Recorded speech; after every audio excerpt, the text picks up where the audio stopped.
All right, I normally don't do videos like this, so you're going to have to bear with my amateur work here, but this is a little explanation of my radio retrofit for my Metropolitan. I have taken an existing radio case and basically retrofitted a Retrosound Model One radio into it.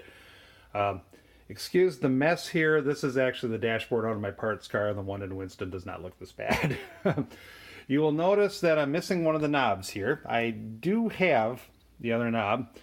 The problem is it's not the right one. If you're familiar with these knobs, you'll notice that the volume knob is a split shaft and the tuning knob has this D sort of shaped thing. So I'm going to have to swipe the volume knob off of Winston's good radio to put on here to make this complete. But you can kind of see what it looks like here, and you'll notice that if I push the button, give it a sec to come on, and there's a beautiful FM sound. I can tune right here, just like you normally would be able to. Fourth best backcourt in the entire NBA, right? For anything else, Jazz were supposed to fold like a cheap suit. you want to use this considering Gordon Hayward little wireless just folded, remote right? that came with the radio. So And the reason is because the radio itself is actually mounted whose to the winning back of streak the was radio just case. snapped, So you can see all of the 40 and buttons 31. for your radio presets, etc. room are all and down just here. like if I go shopping, I'll just leave. So, apparently I don't have that one tuned. All right, So my anyway, bedroom is like a bed. so you can and use then the to remote right of to it is just select your stations, switch between bands. And another nice little feature of this radio is it has this SD card reader, which I have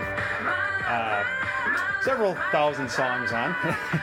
And if I use the remote, you can do this on the radio face too, but you wouldn't be able to see it from, above the dash. I can hit that, and this is now reading off of this SD card reader. And again,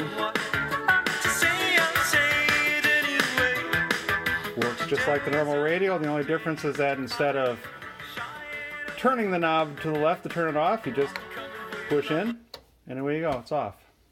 So, I'm going to see if I can flip this back so you can see what this looks like from the back side. And if things fly around, bear with me.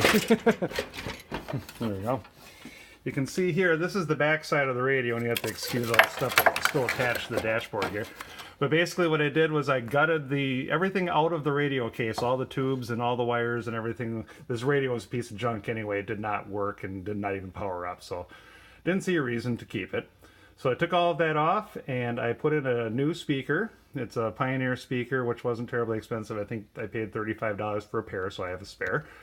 And then the radio body itself is actually mounted right here to the back side of the case. And I'm going to have some pictures going along with this that explain all that. So otherwise there's like a whole bunch of wires that are all tie wrapped to the back, because honestly I only needed one speaker connection and the power wires. So this is designed for a much more complicated setup that I'm using here.